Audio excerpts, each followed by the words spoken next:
नमस्कार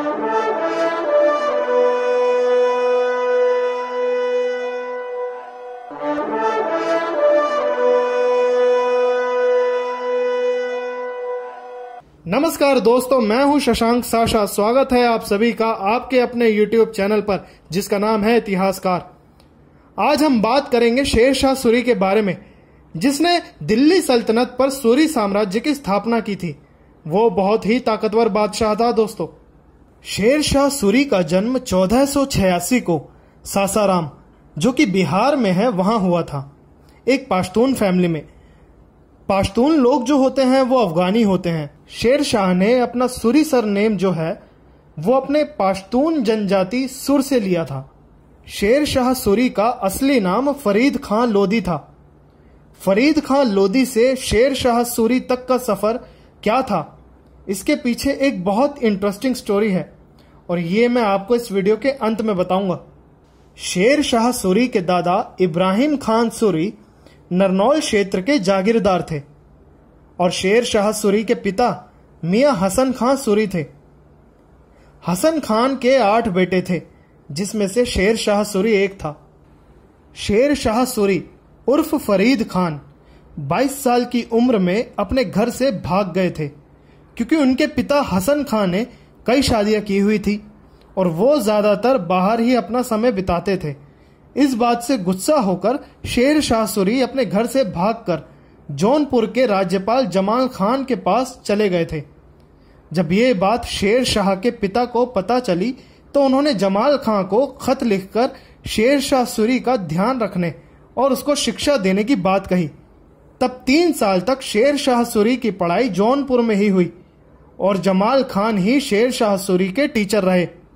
शेर शाह सूरी ने बाबर की सेना में बतौर सेनापति के रूप में कार्य किया था। फिर शेर शाह सूरी के पिता हसन खान की मौत के बाद सासाराम, हाजीपुर, खवसपुर ये सभी राज्य शेर शाह सूरी को मिल गए। लेकिन जैसा कि मैंने आपको पहले भी बताया था कि शेर शाह सूरी के 8 भाई थे, तो उन सभी के बीच राज्यों की सत्ता को लेकर वाद विवाद चलता रहता था।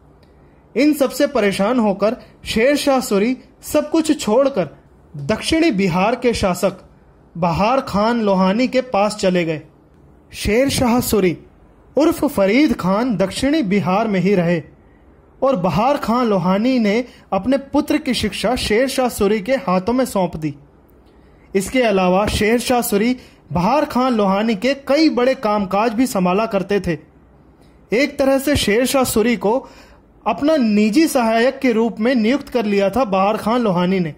1528 में बहार खान लोहानी की मृत्यु हो गई और बहार खान लोहानी के पुत्र जलाल खान, जो कि अभी पूरी तरह से वयस्क नहीं हुए थे, तो शेर शाह सूरी ने ही दक्षिणी बिहार की कमान अपने हाथ में ले ली।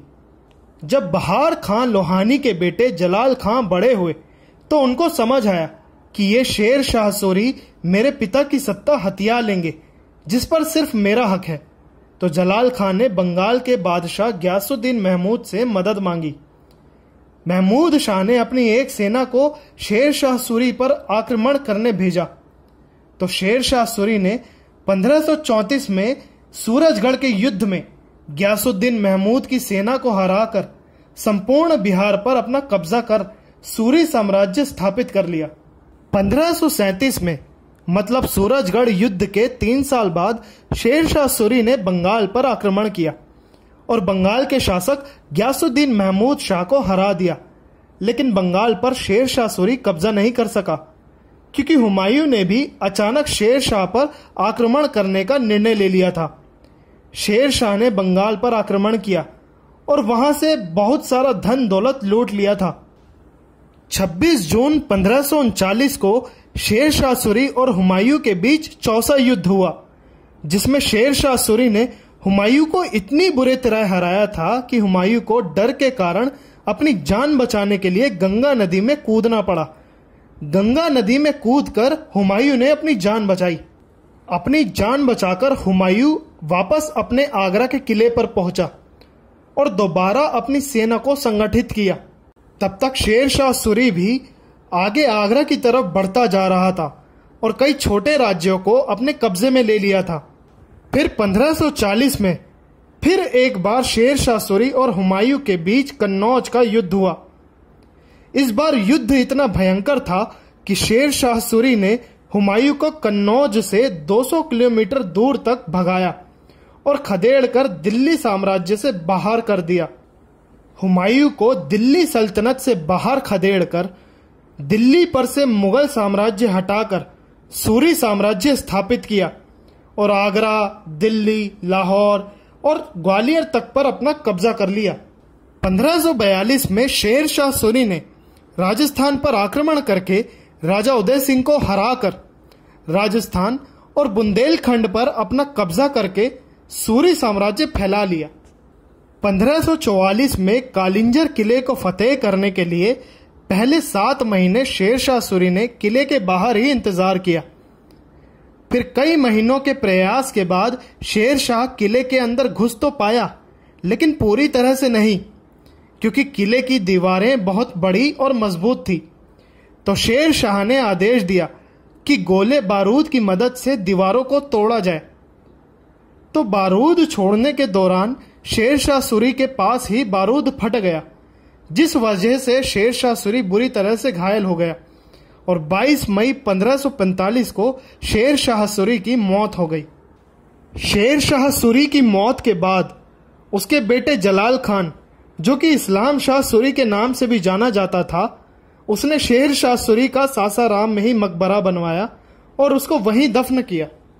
फिर 1555 में हुमायूं ने वापस दिल्ली सल्तनत पर आक्रमण करके सिकंदर शाह सूरी को हराकर दिल्ली सल्तनत पर दोबारा मुगल साम्राज्य स्थापित किया।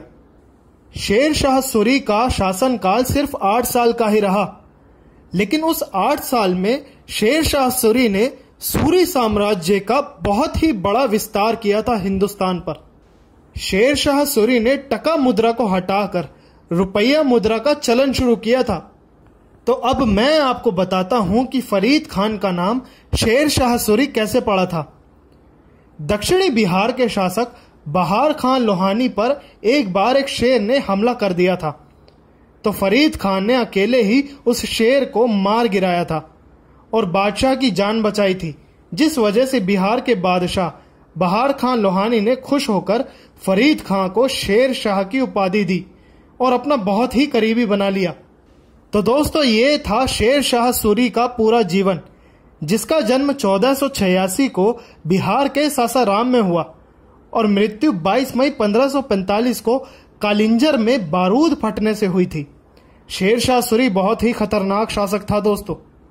अगले वीडियो में हम बात करेंगे जलालुद्दीन अकबर के बारे में, जो कि हुमायूं का बेटा था और मुगल सल्तनत को आगे बढ़ाने वाला शासक साबित हुआ था।